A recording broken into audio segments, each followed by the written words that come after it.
আমাকে না হয় কেউ আর ফলো করবে না, আমাকে জাতীয় বেঈমান বলবেন, বলেন।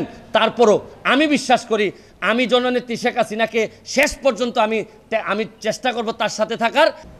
আমি কোনোভাবেই এই দেশ ছাড়বো না। এই দেশ আমার, দেশ ছাড়বো তো আমি কখন, যদি আমার এমন কোনো অসুখ হয় যেটা দেশে কোনো আর এই রোগ দেশে কোনো চিকিৎসা নাই, তাতেও আমি মনে করি মৃত্যু তো হবেই, দেশটাতে হওয়ার মতো শান্তি আর কোনো কিছুতে আমি পাই না।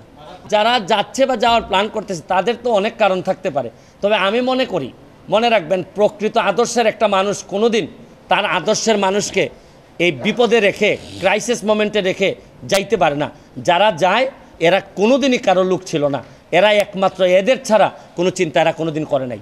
আমি আপনাদেরকে বলবো যে শুনেন, উত্থান পতন, জমিনে কে সম্মানিত হবে তার ফয়সালা হয় আসমানে। উত্থান থাকবে, পতন থাকবে। তারপরে যে যে আদর্শের আছি, এই আদর্শের দুঃসময়ে যদি থাকতে না পারি, না হয় আমার এমপিত্ব যাবে, আমাকে না হয় কেউ আর ফলো করবে না, আমাকে জাতীয় বেঈমান বলবেন, বলেন। তারপরও আমি বিশ্বাস করি আমি জননেত্রী শেখ হাসিনাকে শেষ পর্যন্ত আমি চেষ্টা করব তার সাথে থাকার, এবং আমি কোনোভাবেই জামাত বিএনপিরে এই ক্ষমতায়, এই দুর্নীতিগ্রস্ত এইরকম একটা ক্ষমতায় আসার জন্য, বাধা দেওয়ার জন্য যা যা করা লাগে আমি করব।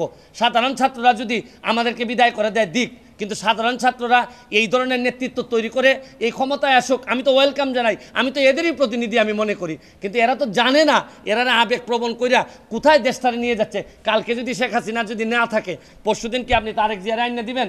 আপনি কি কারে দিবেন? এই যে 14 জন আর 100 জন সমন্বয়ক আছে, তারা এসে ক্ষমতা নিক, তারা তো ক্ষমতা নিতে পারবে না। তারা কার কাছে নিয়ে ক্ষমতা দিবে এইটাই তো আমি বুঝতে পারি না।